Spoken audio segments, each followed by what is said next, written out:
Hey everyone, welcome to another edition of the Buddy Study Group for individual solutions. I almost said for worksite solutions, but I think the topic today has a lot to do with my experience with worksite solutions. So I want to have some education about education. I would also love to hear a little bit about how you guys do it. I think when we educate clients, we all do it a little bit differently. And I don't think we've had many sessions where we've come together and kind of shared each other's educational styles or just thoughts on how we actually educate our clients and prospects on long-term care. So what I mean by this comes from my experience in worksite long-term care is that over the last couple of years, I've done hundreds of webinars for employer groups. And when you do something that many times, you really start to think internally about the way that you do it because you're constantly just trying to get better each and every day. But I realized when working with employer groups, these are not necessarily people who have voluntarily raised their hand about group long-term care before their employer started offering it to them. So what I realized is that people of all different types of experience with long-term care join on those webinars, and the questions are really, really wide-ranging. Okay, so they can range from questions where I almost think this person is a long-term care professional because of how good their question is. Asking about um, 2 of 6 ADLs or asking about indemnity versus reimbursement without sort of being prompted to do so. But then there are people who have very, very introductory questions. And when I started to get those questions more and more, I realized, wow, I really can tend to blow past the stop signs when I present on some of these things. And I want to make sure I don't miss the most basic and foundational things about long-term care education. So I think if we can identify anywhere where we do that ourselves, and just sharing a little bit of our approach to education, whether it's meeting one-to-one with a prospect you know next to nothing about, or you're meeting with a client you've known a long time, or we get a lot of people saying, I'm going to a networking event, or I've been invited to speak at an assisted living facility, or I'm speaking to a group of financial advisors, whatever it may be. We really got to make sure that we don't presume anything about the audience that we're in front of, large or small, right? Um, because as long-term care specialists, you have to be a bit of an insurance nerd. You have to be a bit of a long-term care nerd.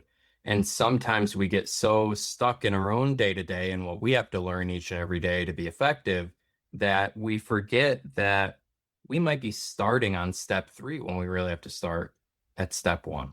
So that was kind of the basis of the discussion I wanted to have today. I wanted to cover a couple really foundational points that really led me here to have this study group session.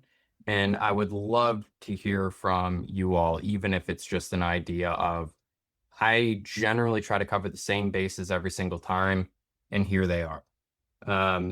So just to dive into it, one of the topics that I really want to make sure we cover is the fact that long-term care education really needs to mention, um, of course, about having a plan.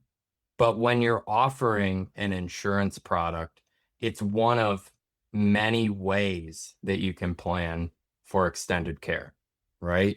You don't want to necessarily pressure somebody into thinking that purchasing a long-term care insurance policy is the only way to plan for long-term care, number one.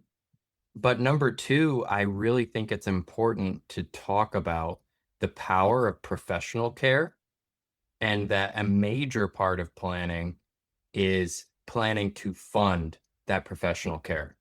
Now, I don't feel silly saying this, um, but it did feel silly to kind of step back and say, wow, I really have to put a focus on this. Some of you may have that same sort of feeling. Um, but funding professional care is so important. And a lot of this education comes up naturally in your guys' process, right? Because I know many of you ask about family, you know, who do you want to protect if you have an extended care event? What would you like to protect if you have an extended care event? Um, and I think one of the ways in talking about family a lot in the planning process that we can put a spin on it is actually talking a little bit more about funding professional care, what that means, what that costs, and the ways that you can do it. Um, so I want to show you a slide from one of our group prezzies. I've probably shown a lot of you this because I really, really enjoy using this slide. It is a very, very just a solid to the point slide. And the way I run through this slide, because at this point we've already talked about family, at this point we've probably already talked about professional care, funding professional care. We've talked about the plan to a degree. But I will always want people to understand, what does a holistic long-term care plan look like in my eyes? And so we have these four pillars on this slide. We have family, we have self-funding, we have insurance, and we have government. Now, I would say government is a little bit of a wild card. This is here to say it can provide some. It might not provide the protection that you think for long-term care. And it allows me to get a little bit into the Medicare versus Medicaid discussion. It's always important to sort of dispel that common misconception, oftentimes before it can even come up. But I really like to talk about the first three pillars, and I like to say a holistic long-term care plan is generally using a little bit of all of these pillars in some way, shape, or form. And I think it's important to bring this up because these generally tend to work together and they complement each other's weaknesses with their strengths, right? So when we talk about family and long-term care planning, some of us may ask, who is it that's going to be taking care of you if you don't plan to fund professional care? Oftentimes, it's a family member, right? And that family member, number one, it's important to ask, have you had this conversation with your family member? If I need extended care, I have named you as my caregiver and you will play the following roles. And have you asked if what they think of that, right? I think that's a provocative enough question for starters. But in many cases, whether it be for cultural reasons, we've discussed that on the study group before. I've met with clients who culturally just believe that family is the primary caregiver and that's it and that's all, because that's the way we've always done it going back generations. I can totally understand and empathize with that. And I want to respect, obviously your right to follow your cultural norms, but there's still a way you can kind of put a spin on that education. So professional care does not necessarily mean the absence of a family caregiver. What professional care can really do is to help change that family caregiver's role in your caregiving from direct hands-on caregiver, not maybe having to do as much of changing you, changing the bedpan, giving you baths, things of that nature. They may not be built to be able to carry you around the home, right? A lot of these things are generally what we want professional caregivers to be helping out with if we can, right? And the family caregiver can maybe take on a role that is still contributing to caregiving. There is no doubt, but maybe less of the hands-on, a little too intimate for family member to family member, um, contact for our liking. The family member themselves can start to work on things like laundry, like keeping the house clean and in good working order, doing the grocery shopping, so that you maybe have some time and some willingness left over to still be a family and, eat meals together and play cards instead of always having to be that hands-on caregiver, and maybe saving that family member a lot of burnout, a lot of stress, a lot of strain on their relationship, a lot of resentment, because those things will come whether your family member is ready, willing, able, and totally committed to being your primary caregiver or not, right? So that family bullet accomplishes a lot that I wasn't necessarily covering all the time when meeting with clients. I think it's so important to be able to cover that and to cover the relationship between family and professional care, either respite or changing the family member's role to something much more pleasant, manageable, and familiar to them as far as day-to-day activities go, still being able to help out with your caregiving, even being the overseer of the professional caregiver, whether it be interviewing and bringing um, home health aides in, or taking you around to view different assisted living facilities. The role of the family member is super important. And you know what? Even in the um, insurance bullet, when we take that into account, right? Insurance generally has an elimination period. Of course, there are some without an elimination period. That can be something that you find is very valuable to the client. It may allow you to choose between one product or another, but some insurance plans are going to come with a 90-day elimination period. Family can help you really bridge that gap, as well as self-funding, right? So we get into a point where we're talking about the interrelatedness of these pillars of holistic long-term care planning. And you really, I think, drive home an understanding that it's going to take multiple different areas of planning to make sure that you're good for long-term care. And instead of just giving cost of care numbers and scaring people into, shoehorning one solution into their long-term care plan, talk about it from a holistic point of view, and I guarantee you will get people to really understand that it is about a plan beyond insurance. I think that's one of the most important takeaways going over something like this can really give, and um, and can really help families, right? It can help families from a lot of that suffering that happens in an extended care event, and can really make somebody more likely to move forward. So we talk about family as one sort of aspect. We talk about insurance and self-funding as two sort of interrelated pillars that contribute toward funding professional care, right? And this kind of allows me to set up, if I have somebody who is committed to self-funding, or their advisor has told them that they can self-fund, I'm already laying the groundwork to not be confrontational to that and say, hey, look, self-funding is actually part of a holistic long-term care plan.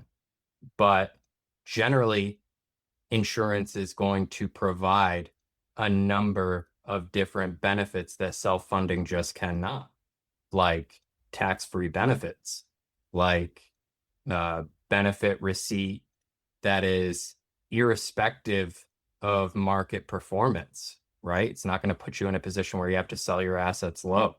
It's going to, you know, again, provide you out of the box with significantly leveraged long-term care benefit. And that self-funding bucket may take some time to grow. You're essentially purchasing long-term care dollars as at a discount with insurance, but not everybody, and I would say most people are not funding 100% of the cost of care with insurance. Actually, very few people are, whether they are completely unwilling to or it's infeasible for them financially. People aren't covering 100% of the cost of care through insurance alone. So self-funding is that natural complement to using insurance to fund professional care. They work very, very well together. So I think just this aspect, it was important to put in front of you guys. You may talk a lot about this, but I just wanted to show you a different spin on the group side. This is kind of how we relate these pillars to each other to say overall that there is more to long-term care planning than just insurance. And to get that perspective really helps people to understand how they all work together, and really, I think, can inspire people to have conversations with their family about their long-term care plan, right? It is even worse when you end up in a scenario where the family member has been deemed the primary caregiver in a certain situation and they didn't know it, right? That's a pretty bad surprise and leads to a ton of strain. So letting that family member know that you have a plan, asking, you know, I have XYZ ideas, would you be involved if I needed care? That I think really saves a lot of future trouble. So that was really number one on my list of things like, wow, I really don't peel back those layers of the onion enough in my everyday conversations with consumers about long-term care. So I wanted to make sure that I got that point across. But I think number two, and I also encountered this on group webinars, is there are so many different types of long-term care insurance or non-insurance long-term care solutions that are out there on the market. Again, this might be one that many of you cover a lot, and I know many of you cover a lot, but I also know there are many out there who get comfortable with one or two pitches and just run with it.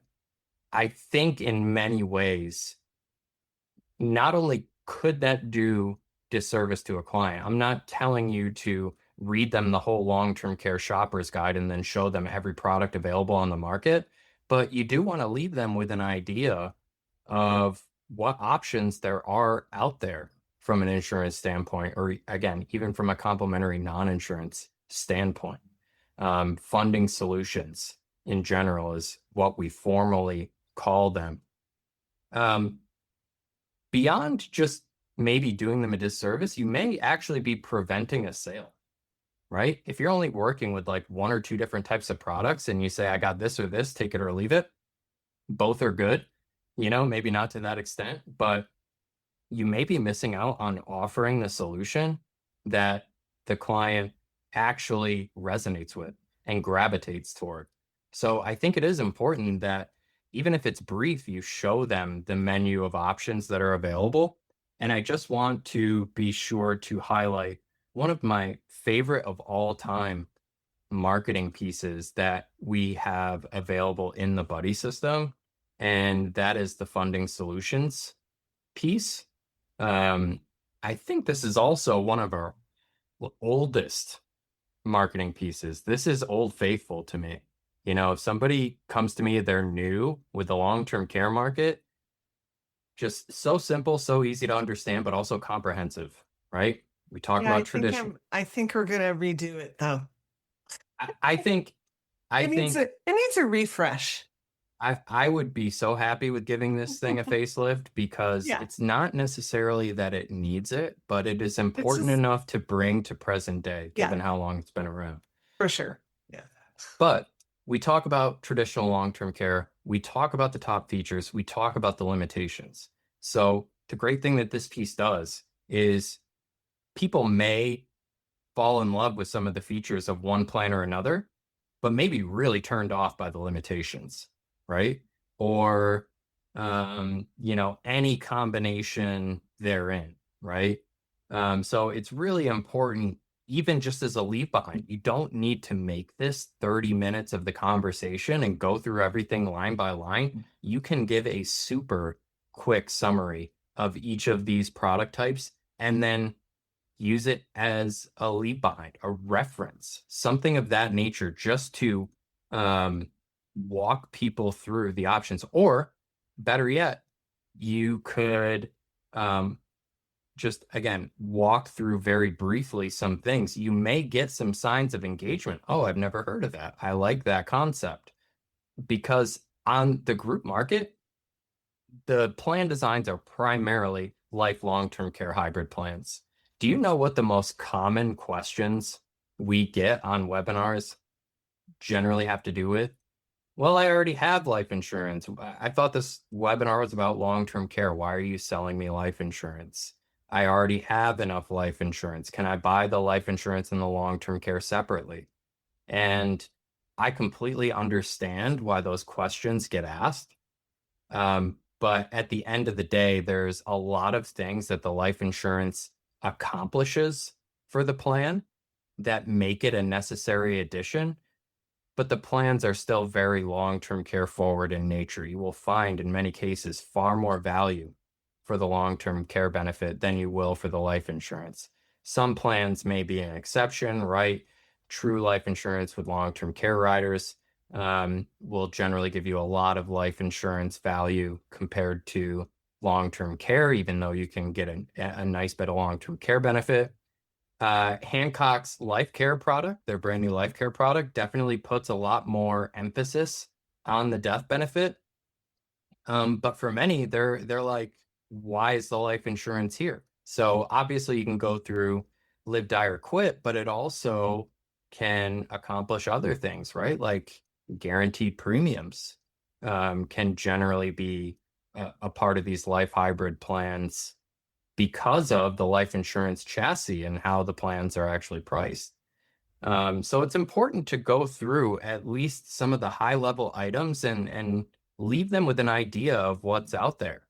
Beyond this, there's reverse mortgage as an option. Obviously, we're not going to go out front with every client on you should do a reverse mortgage to fund long-term care. That's definitely not the way we would do it. And I would definitely recommend getting an expert involved. But the existence of such a solution still warrants mentioning, right? Self-funding is put on here, right? Again, if you guys are just railing against self-funding as an approach, you are not doing yourself any favors with getting clients to move forward with long-term care insurance. They are going to self-fund in some way, shape, or form. Even, again, navigating a 90-day elimination period in some cases, or just excess care costs, they're going to self-fund. And if you tell them that that is not a long-term care planning approach, I don't think people like being invalidated and then being turned around and sold something that goes directly alongside that invalidation. I think if you can make it feel like a valid approach, which it is, you will get a lot more traction with people. So I think there's a number of things that these pieces do. Even some nice questions to consider here. Again, this is probably one of the big facelift items that we'll do because pricing will generally need an update on this. But what impact will the need for extended care have on your income? What type of care do you prefer? What solution do you think you can comfortably afford long term? Talk about the different ways that premiums are paid, different payment modes, things like that. And I think pieces like this and talking about things from a really holistic point of view opens up more opportunities for the client to announce their preference, right? So not only are these things that we want to make sure we don't leave the client in the dust with, but it also opens up a ton of different opportunities for engagement of that client. So those were like the two major pieces I wanted to cover that let's make sure we don't blow past some of these foundational topics. And here are kind of the ways that I talk about them. But does anybody have anything that they want to add to their approach or something that they found over time? Hey, I kind of had this feeling that I wasn't talking about XYZ enough. And so I went back and started making that part of my conversations, and it really became a winner for me. I'm really interested to hear. I want to become better presenters together if we can. And I would even ask you, Gretchen, is there anything that you've noticed in creating pieces or in communications to consumers that you feel seems to hit home? Oh, that's a great question. Because something we talk about a lot is everybody's different and people respond to different things. One thing we have experienced ourselves is you have people who are super analytical and they're going to dive into every product detail and they're going to, Google everything. And so you have that subset of customer. And then you have the people who are more um, sort of emotion based. So it's gonna be about their experience. Do they have experience with long-term care with a loved one? How that impacted them. They don't want to be a burden on their children or their, family and friends. And so I our sort of uh I think goal would be to be able to provide different approaches to communicating with different types of people. But you have to listen in that conversation, and you guys all know this. You have to be a top-notch listener because you're listening for those things that you can sort of key in on and to help people better understand what it is that they're purchasing. So, Such yeah. a good point, and I think it is really important that we think about being a good listener, not just as the absence of talking. Right. Because I know people who are good listeners by closing their mouths while the other person talks, but things might not get taken away from that conversation that need to be, and things aren't followed up and converted on in ways that they should be, Mhm. right? So it's important not just to keep your mouth closed while somebody else is talking, but it's really important to try to do that inner work to say, okay, I need to file that statement away because that is something helpful about preference, or it's helpful to me to understand what type of client they are. Are they analytical? Are they emotional? I'm going to go through some basic things because we all have to go through the basics, but how can I actually tailor that from the person I'm in front of, right? I really want to get to know this person because there's so many solutions out there that there really is something for everybody. And we, in general, try to provide something for everybody. Yeah, and I think that's in my humble opinion, I think that's one of the really cool things about this side of the business rather than the group side, because you can get into those more in-depth conversations with the humans, and you can find out a lot about them by just like you said, just listening and taking note of very important key things that they tell you. They have children, they have grandchildren, they're going to retire soon, they've got 10 years before they retire, they've got it, whatever it is. Mm-hmm. um just the individual business allows more opportunities for that. Yeah, on the group side, oftentimes you almost have to treat an entity, even a giant Yeah. entity, as like a single person. That's a different thing entirely. Sometimes it feels like you have to obviously you have to do your normal thing, right? I mean, when we're even meeting with individuals, we have a process that we generally try to follow. But sometimes on webinars, it almost feels like I'm babysitting and I'm taking different toys out of the toy box to see like, all right, what toy does the baby like, right? Yeah. And you start to get engagement that you can really feel something that you are reviewing is definitely hitting home because 10 questions just came into the chat.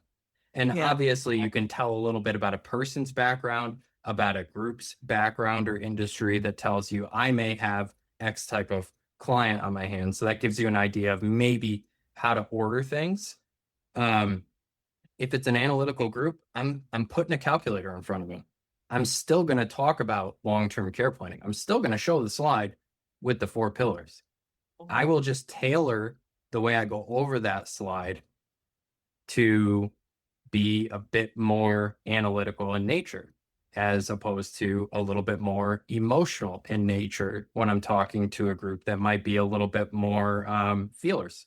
If we're talking to, say, an assisted living facility and their employees, uh, that's generally where I'll take that side. And um, I think all of that is super important. I just don't want people to make individuals or groups feel like they are left behind, right? If you start on step 3 and they haven't gotten step 1, they're already starting with, I don't even know where to begin, right? That's probably the worst place to be um, in your stomach when you're learning something, is that I feel like I missed chapters 1 and 2. So how am I going to follow this? And it's like Steve Elliott said in his buying line presentation, people don't necessarily care how much you know. They will ask about the specific things that they want to know. But if the whole time is just predicated on more knowledge, more knowledge, more knowledge, more knowledge, getting into the really, really fine details of something, it's highly likely that that prospect will, at the end of the meeting, say, hey, you were great. You've given me a lot to think about, or I definitely have to take a look at some of this stuff and think about it, and I'll let you know. That's generally a sign that you may have lost them. You get very limited time to grasp somebody's attention and capitalize on it and give them what they're looking for, right? So you do have to be, to a degree, either perceptive, persuasive, or both, right? To be able to capitalize on that. Different styles are going to lead to different outcomes there, but I think you have to understand who you're in front of. You have to listen to what they're telling you, and you still have to go over the basics, but you have to learn how to do it quickly so you can get them exactly what they want. And sometimes they'll start with a question. I say, go right in that direction, right? Who am I to say, I know you have a question, but I'm kind of pretty good at this presenting thing. So I want to give my piece first and then we'll get to you, right? If they're trying to take you somewhere, take them there. But always circle back just to cover the basics. Um, and that's done with the listening ear. Yep. So I think that's what I had planned to talk about. It's more of a sort of soft skills session or a thinkers sort of session. It's like a little bit meta. We're thinking about the way that we are talking to people, but I think it's a worthwhile exercise. And I think let me know if there is anything that you think is super essential out there to make sure that you cover each and every time, or a good one liner you have, or a good piece you use, or anything of that nature to your approach that you think works? Yeah, we're in the very beginning stages of, for those of you who have access to the portal, um, the buddy system, we're in the beginning stages of reviewing some of the content that's in the marketing section.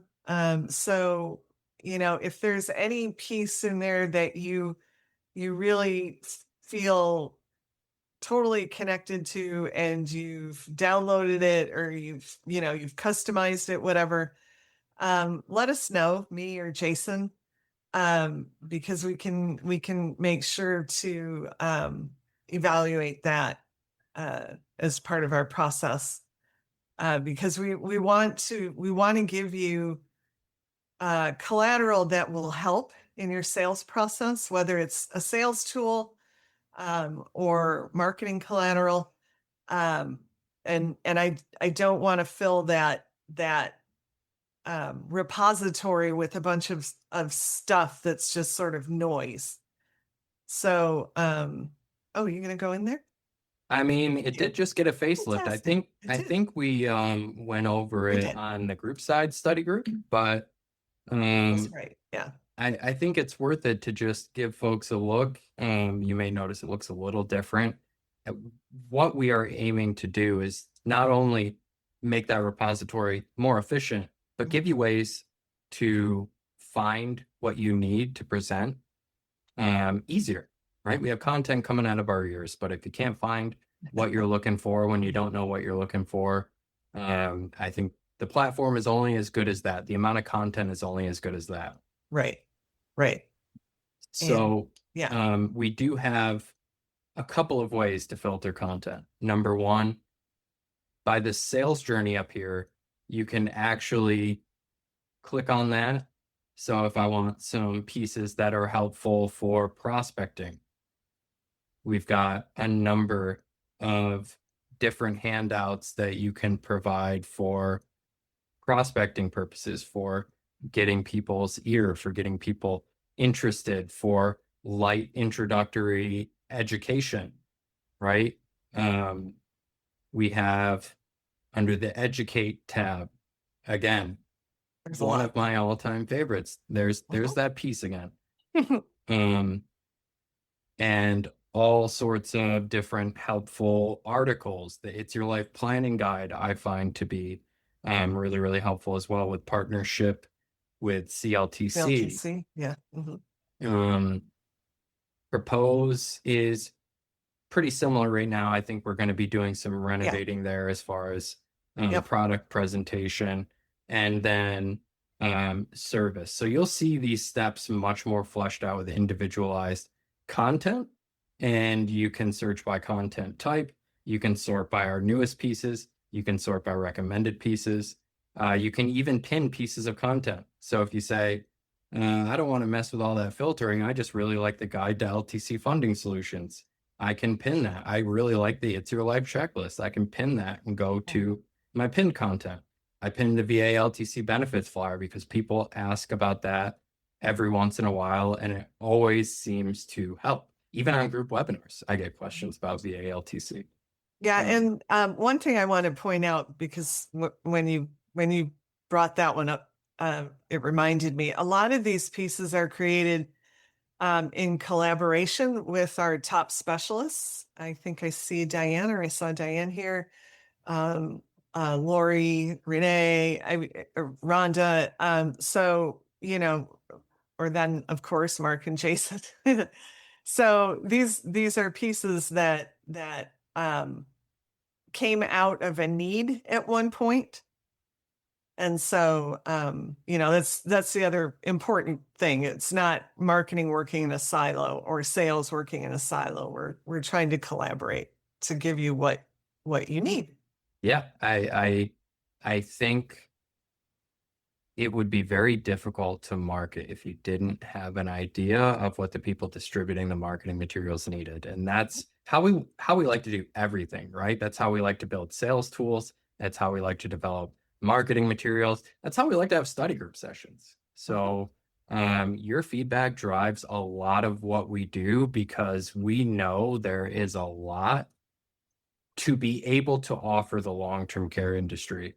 As many of you as there are, as many carriers as there are, still, I would say under supported as an industry. So if you find yourself with gaps, we can't grant every wish, but just let us know, and we'll be happy to play around and see if we can find something. We may even ask you to give us your insights to actually contribute to the creation of that material. So glad we took that little detour. Mhm. I think everybody is just super perfect at having these conversations. So we didn't have anybody kind of talking through, oh, let's see, which piece is best at dealing with the most recent statistics with respect to long-term care incidents, the aging population, and costs. That's a Oh, doozy. that's a great one. Probably the cost of long-term care. Mm-hmm. The one that we have right now is from 2024, but it's still, the one thing that always gets me is people get all excited when the new cost of care numbers come out. But it, even if you're looking at 2024 numbers, it's still huge. It's a Yes. huge number. So you're going to add 11 billion on top of, an already Or existing. $11 a month on top Yeah. of a gigantic bill. So, Make sure yeah, you have so individual clicked right. here. So I know Joe's in the process of updating that piece, but there is a piece that, yeah, that one that you can go in and download.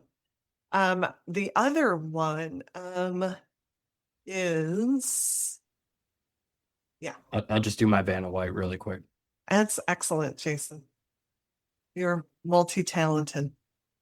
There's that one. The other one is I have to get in there because I can never remember the name of it, but it was the one that I created for Renee.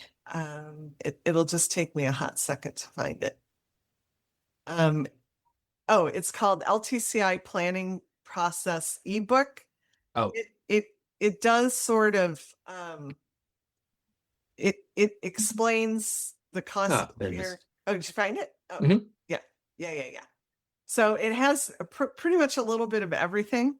So it talks about the cost of care, the risk, impact, why now is the best time to start planning. And then it shows them the steps, which I think is pretty cool too, because it gives them an understanding of what they can expect as part of the process. So that's one of my favorite pieces. Yeah, this is good. I don't visit this one enough, but I do like it a lot. Yeah. Yeah, this is cool. I think this step by step is very, very helpful as a leave behind because you give them 7 steps and you expect them to just remember. You're just asking to give them a bad surprise, something they can refer to, even if you point it out to them explicitly, is here's how the process is going to run, right? Right. It's And it's generally something similar for everyone. you can leave with them. So you can walk through it with a client, but you can also leave it, send it to them. Right. Yeah. Yeah, exactly. Yeah. Um and then the other thing I is, leave them with some kind of other value. Like Jason pointed out the piece we did with CLTC, which is really a planning guide. It's kind of like an end of life planning guide. So there's just tons and tons of content that you are more than welcome to grab and utilize or customize or whatever. Yeah, I'm glad you asked that that question. was And a I'm great question, Jeffrey. glad we went over those pieces specifically because I think that's really what was at the heart of my inspiration to have this session was, um, we, especially if you're new to long-term care, we really have to keep things in terms of the real life human impact as well Mm. as talking product, but you cannot forget the very, very basics. You got to pretend like I just walked out of the cave for the first time. I'm a primordial long-term care prospect, right? And what would you tell me if it was my first day on Earth? Because it's my first day in your world if this is the Mhm. first time I'm meeting with a long-term care professional. So got to make the most of it. Can't leave them in the dust. Right, right. I will send you the It's Complicated planning guide. Hmm, interesting. Which one was Networking, it? that Chris said in the chat, I will send you the It's Complicated Oh, planning guide. I've heard of that. I have two. Yeah. I go to a lot of networking group functions and we'll have a table at a senior care meeting on Friday. I'm thinking of a sample traditional LTC rate sheet so I can give some ballpark numbers.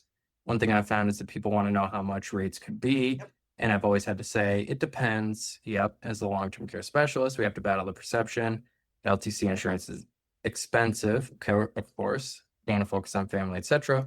But in these quick interaction events, I need to grab their attention. Yeah, 100%. I totally agree with you.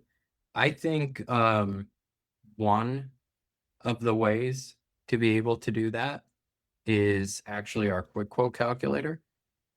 So if you don't want to show them the full benefit, buddy, I would still recommend having a laptop, and you can even, you know, pull this up on the laptop and say, you know, very simply, based on age, based on gender, based on your hypothetical claim age and a monthly benefit, here's what the costs are, but start affordable, right?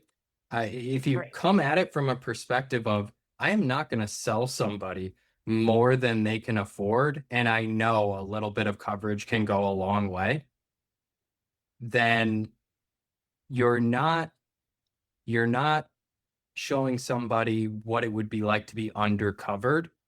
You're showing somebody what it would be like to get their foot in the door for long-term care planning when they otherwise might not have. That's the perspective I like to take from that. That's why I like to use something simple like the quick quote calculator, um, because that right away can get people interacting and will give you conceptual pricing, but it will still leave items on the table. Like this is showing, assuming I believe 6-year benefit. There's even room to start smaller than this, but even at the defaults, you show that this is something that can be relatively affordable, not $400 a month, and still provide very meaningful protection, right? I think that's one of the things the quick quote calculator does really well too. I'm not just sitting here and telling you it's $244 a month. I mean, some people, might just say, done. For me, I say, whoa, you know, that's quite a bit of Skrilla every month to put out for an insurance product. What am I getting? Right. So to say at this premium, we're looking at, upwards of 500,000 in potential benefits if you need care. That brings the two most important pieces together. And yeah, that's what I would recommend is showing them. Yeah. And you said something, I think it was you, Jason, called yesterday. I can't remember what it was, but um, I think it was you that said, you know, really what you want to do, you want to focus a client not so much on long-term care insurance covering all of the cost that normally they're using long-term care insurance. They're using their long-term care insurance. They're using some of their income or other assets to cover all of the costs. So we often say the best long-term care insurance coverage is the coverage you will keep until you need it. So, 100%. yeah. So I think that's important too when you're showing that calculator. Yep. And that's something we make sure to say on every single group webinar as well. Thank you for bringing that up. Buy what you can afford and plan to keep, Right. right? Especially in the life hybrid market, but in all long-term care insurance, The only people who don't get value out of the plan are people who, you know, buy it, pay premiums, and drop it. I mean, there's return of premium provisions with hybrid, um, and cash value and other types of solutions. But at the end of the day, it's going to get you at max your premium back. Mhm. And that means an insurance company has held on to your premiums. You had the privilege of protection for that amount of time. But at the end of the day, did you get a ton of value besides what you had for the time you had protection in place? Mhm. Right?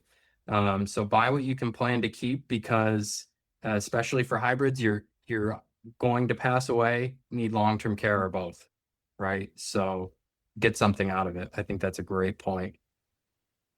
And that encourages, hey, I'm somebody who's about keeping it affordable, Right. right? And that gets people in the door with you who, you know, in the future, hey, we had a conversation way back when. I'm a client of yours from 7 years ago. And guess what? I had a windfall and I remembered how important long-term care insurance is. I want to be able to keep these assets protected. I started with a small plan, but can we do more? Right? Mhm. I'm not just blowing smoke. That happens to people all the time. I hear about it. Getting people through the door, getting their trust, and really thinking about them at the end of the day, giving them what they want, giving them what they need. It pays dividends if you stay in this business for a long time. So great questions, everybody. I think that was a great way to end the session, really rounded out a bunch of things. Can I tell everybody what we're going to do next Tuesday? Yes, you can. I think you know what we're going to do next Tuesday, but I think I do if too. not, you're going to learn. We're going to do a shake the tree session. How to prospect with your current book of business, both um, on the individual side, but also can you shake the tree for the group side too? So I think I'm going to be interviewing Mark and Jason, and we're gonna have a good, lively discussion. Going to be a good one. Yeah. I've got a couple of sessions in the works with some folks I know and love. So you'll just have to stay tuned for those. Thank you, everybody, for being here. Be well, and we'll talk to you next week. Have a Thanks, good one. everyone. Bye.